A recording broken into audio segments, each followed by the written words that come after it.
ഒരിക്കൽ നൊവിഷ്യറ്റിന്റെ കാലത്ത് കുട്ടികളുടെ അടുക്കളയിൽ ജോലി ചെയ്യാൻ മദർ ഡയറക്ട്രസ് എന്നെ നിയോഗിച്ചു. വളരെ വലിയ പാത്രങ്ങൾ കൈകാര്യം ചെയ്യാൻ എനിക്ക് ബുദ്ധിമുട്ടായിരുന്നതുകൊണ്ട് ഞാൻ വളരെ വിഷമിച്ചു. ഉരുളക്കിഴങ്ങിന്റെ വെള്ളം ഊറ്റുന്നത് എനിക്ക് ഏറ്റവും പ്രയാസമേറിയ ജോലിയായിരുന്നു. പലപ്പോഴും വെള്ളത്തോടു കൂടി പകുതി ഉരുളക്കിഴങ്ങ് ഒഴുകിപ്പോകുമായിരുന്നു. മദർ ഡയറക്ട്രസിനോട് ഞാൻ ഇതേപ്പറ്റി പറഞ്ഞപ്പോൾ ക്രമേണ ഇത് ചെയ്യാനുള്ള കഴിവുണ്ടാകുമെന്ന് പറഞ്ഞു.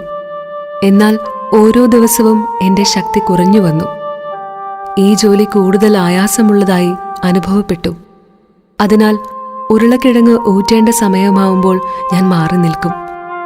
ഇക്കാര്യം മറ്റു സിസ്റ്റേഴ്സ് ശ്രദ്ധിച്ചു. അവർക്ക് വളരെ അതിശയം തോന്നി. ഒഴിവാക്കുന്നതല്ല, എത്ര ശ്രമിച്ചിട്ടും സാധിക്കാത്തതാണെന്ന് അവർ മനസ്സിലാക്കിയില്ല. ഉച്ചസമയത്തെ ആത്മശോധനയുടെ സമയത്ത് എന്റെ ബലഹീനതയെപ്പറ്റി ഞാൻ ദൈവത്തോട് പരാതി പറഞ്ഞു.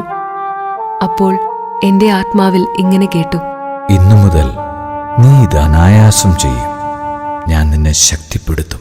അന്നു വൈകിട്ട് ഉരുളക്കിഴങ്ങിന്റെ വെള്ളം ഊറ്റേണ്ട സമയമായപ്പോൾ കർത്താവിന്റെ വാക്കിൽ വിശ്വസിച്ചുകൊണ്ട് ഞാൻ ഓടിച്ചെന്ന് അനായാസം പാത്രമെടുത്ത് വെള്ളം ഊറ്റിക്കളഞ്ഞു. എന്നാൽ ഉരുളക്കിഴങ്ങിന്റെ ആവി കളയാൻ പാത്രത്തിന്റെ മൂടി മാറ്റിയപ്പോൾ അതിനുള്ളിൽ ഉരുളക്കിഴങ്ങിന് പകരം വളരെ ഭംഗിയുള്ള ചുവന്ന റോസാപ്പൂക്കളുടെ കെട്ടുകളാണ് ഞാൻ കണ്ടത്. മുമ്പൊരിക്കലും അത്തരം റോസാപ്പൂക്കൾ ഞാൻ കണ്ടിരുന്നില്ല. ഇതിന്റെ അർത്ഥം മനസ്സിലാക്കാനാവാതെ ഞാൻ വിഷമിച്ചു. അപ്പോൾ കേട്ടു: നിന്റെ കഠിനാധ്വാനം ഏറ്റവും ഭംഗിയുള്ള പൂച്ചെണ്ടുകളായി ഞാൻ മാറ്റുന്നു. അതിന്റെ പരിമളം എന്റെ സിംഹാസനം വരെ ഉയരുന്നു.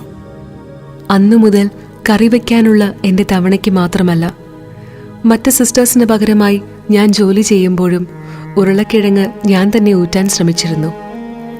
ഈ ജോലി മാത്രമല്ല, മറ്റു കഠിനാധ്വാനമുള്ള ജോലികളിലും മുൻകൈയെടുത്ത് ഞാൻ സഹായിച്ചു പോന്നു. എന്തെന്നാൽ അത് ദൈവത്തെ എത്രമാത്രം സന്തോഷിപ്പിക്കുന്നുവെന്ന് എനിക്ക് ബോധ്യമായി. ഓ, നമ്മുടെ പ്രവൃത്തികളെ സമ്പൂർണവും ദൈവത്തിന് പ്രീതികരവുമാക്കുന്ന ശുദ്ധ നിയോഗത്തിന്റെ അക്ഷയ നിക്ഷേപമേ! ഓ ഈശോയെ, ഞാൻ എത്ര ബലഹീനയാണെന്ന് അങ്ങ് അറിയുന്നുവല്ലോ. എപ്പോഴും എന്നോടൊത്തുണ്ടായിരിക്കണമേ. എന്നെയും എൻ്റെ പ്രവൃത്തികളെയും നിയന്ത്രിക്കണമേ. അങ്ങാണല്ലോ എൻ്റെ ഏറ്റവും വലിയ അധ്യാപകൻ. ഈശോയെ, എൻ്റെ ദുരിതങ്ങളിലേക്ക് നോക്കുമ്പോൾ ഞാൻ തീർത്തും ഭയചകിതയാകുന്നു. അതേസമയം എൻ്റെ ദുരിതങ്ങളെ അതിലംഘിക്കുന്ന അങ്ങയുടെ അപരിമേയമായ കരുണയിൽ ഞാൻ ആശ്രയിക്കുകയും ചെയ്യുന്നു.